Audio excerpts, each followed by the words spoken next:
আসসালামু আলাইকুম। কেমন আছেন আপনারা সবাই? আশা করি ভালো আছেন। আজকে আমি আপনাদের দেখাবো একদম পারফেক্ট ঝরঝরে রেস্টুরেন্ট স্টাইলে নুডলস রান্নার দারুণ একটি রেসিপি। আশা করব আজকের রেসিপিটি আপনাদের ভালো লাগবে। তো চলুন আজকের রেসিপি শুরু করে দেওয়া যাক। সেই জন্য আমি এখন একটা কড়াইয়ে পানি দিয়েছি। পানিটা 5-7 বার বলক আসার পরে এখন আমি এখানে দিয়ে দিচ্ছি সয়াবিন তেল। তেলটা দিলে মিশিয়ে নিচ্ছি। আর হ্যাঁ, তেলটা দিলে কিন্তু নুডলসটা একদম ঝরঝরে পারফেক্ট থাকবে। এখন আমি এখানে দিয়ে দিচ্ছি নুডলসটা দিয়ে আমি একটু নেড়েচেড়ে মিশিয়ে দিচ্ছি। আর এখন কিন্তু কয়েকবার বলক তুলে নিতে হবে। কিছুক্ষণ মাঝে মাঝে এইভাবে নেড়েচেড়ে দিবেন। আর এইভাবে কিন্তু নুডলসটা সিদ্ধ করলে নুডলসগুলো গায়ে গায়ে লেগে যাবে না, একদম পারফেক্ট ঝরঝরে হবে আর খেতে অনেক মজা লাগবে। এখন আমি সিদ্ধ করা হয়ে গেলে নুডলসগুলোকে ঠান্ডা পানি দিয়ে ধুয়ে নিচ্ছি। আর পানি ঝরিয়ে রাখার জন্য এখানে একটা ছাঁকনি ব্যবহার করছি। এখন আমি এখানে নিয়েছি মরিচ, পেঁয়াজ এবং বাঁধাকপি। আজকের রেসিপিতে আমি মরিচের পরিমাণ একটু বেশি করে দিচ্ছি। আর এদিকে আমি নিয়েছি ডিম। এখন আমি একটা কড়াইয়ে তেল দিয়ে তাতে দিয়ে দিচ্ছি মরিচ এবং পেঁয়াজ। আজকের রেসিপিতে কিন্তু মরিচ বেশি দিলে খেতে ভালো লাগবে। এখন আমি ভালোভাবে নেড়েচেড়ে কিছুক্ষণ ধরে ভেজে নেব। এইভাবে কিছুক্ষণ ভালো করে নেড়েচেড়ে ভেজে নিতে হবে। আর হ্যাঁ, যারা আমার চ্যানেলে নতুন, আজকের রেসিপি আপনাদের ভালো লাগলে আমার চ্যানেলটিকে প্লিজ সাবস্ক্রাইব করে দিবেন এবং লাইক কমেন্ট শেয়ার করে দিবেন। এখন আমি এখানে দিয়ে দিচ্ছি বাঁধাকপি।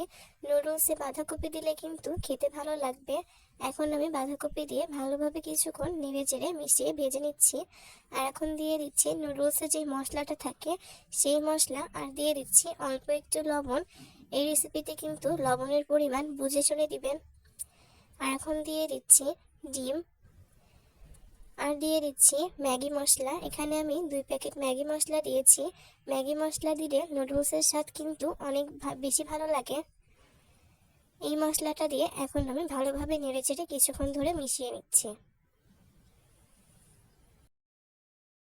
আর হ্যাঁ, এই রেসিপিতে কিন্তু আমি ডিমের কুসুম দেইনি।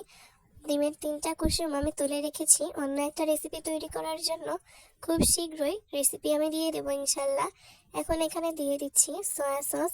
যেহেতু এখানে আমি সয়া সস দিয়েছি সেই জন্য বলেছি যে লবণের পরিমাণটা বুঝে শুনে দেবেন, কারণ সয়া সসে কিন্তু লবণ এমনিতেই থাকে। আর এখন দিয়ে দিচ্ছি টমেটো সস। সয়া সস দিয়ে ভালোভাবে কিছুক্ষণ নেড়েচেড়ে মিশিয়ে নিচ্ছি। এইভাবে কিছুক্ষণ নেড়েচেড়ে কিছুক্ষণ মিশিয়ে রান্না করে নিতে হবে। আর এদিকে দেখতেই পারছেন নুডলসটা কতটা পারফেক্ট এবং ঝরঝরে হয়েছে।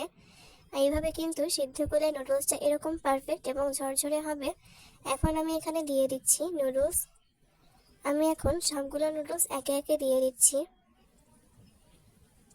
নুডলস দিয়ে এখন আমি নেড়েচেড়ে ভালোভাবে মিশিয়ে নিচ্ছি। আর দেখতেই পারছেন কালারটা কতটা সুন্দর হয়ে যাচ্ছে। এখন আমি নুডলস দিয়ে একে একে ভালো করে মিশিয়ে নিব।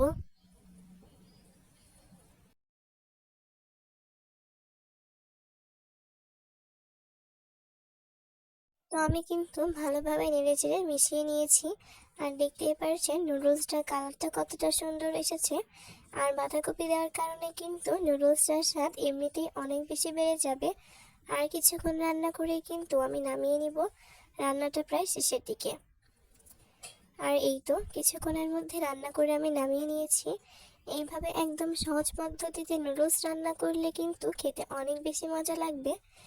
আর হ্যাঁ, আমরা কিন্তু কম বেশি সবাই নুডলস খেতে পছন্দ করি। বাড়িতে থাকা অল্প কিছু উপকরণ দিয়ে এই রেসিপিটা বাড়িতে বসে বানিয়ে ফেলতে পারবেন।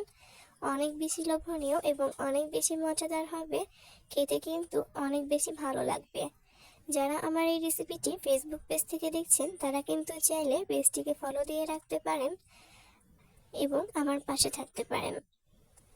আর এই তো অনেক বেশি মজাদার হয়েছে কিন্তু। এখন এই রেসিপিটার স্বাদকে আরও বেশি গুণে বাড়িয়ে তোলার জন্য আমি এখানে কিন্তু টমেটো সস ব্যবহার করব। চাইলে কিন্তু এটা এভাবেও খাওয়া যায়, খেতে অনেক বেশি মজা লাগবে। এখন আমি এখানে দিয়ে দিচ্ছি টমেটো সস। আর দেখতে পাচ্ছেন টমেটো সস দেওয়ার কারণে দেখতে কিন্তু অনেক বেশি লোভনীয় লাগছে। আর টমেটো সস দিলে কিন্তু খেতেও অনেক বেশি মজা লাগবে। যারা এই রেসিপিটি এখনো বানাননি, একবার হলেও বাড়িতে বানিয়ে খেতে পারেন, অনেক বেশি মজা লাগে। এই রেসিপিটা খেতে কিন্তু অনেক বেশি মজা লাগবে। শীতের সবজি দিয়ে এই রেসিপিগুলো তৈরি করলে অনেক বেশি মজা লাগবে। তো এই তো আজকের মতো এ পর্যন্তই। আশা করব রেসিপিটা আপনাদের অনেক বেশি ভালো লেগেছে। ভিডিওটি শুরু থেকে যারা শেষ পর্যন্ত দেখেছেন তাদের জন্য অনেক বেশি দোয়া এবং শুভকামনা রইল, এবং তাদেরকে জানাই অসংখ্য ধন্যবাদ। নতুন কোনো ভিডিওতে নতুন রেসিপি নিয়ে হাজির হয়ে যাব। আশা করেছি ভালো লেগেছে এই রেসিপিটা। সবাই ভালো থাকবেন, সুস্থ থাকবেন, সবার জন্য দোয়া শুভকামনা রইল। আল্লাহ হাফেজ।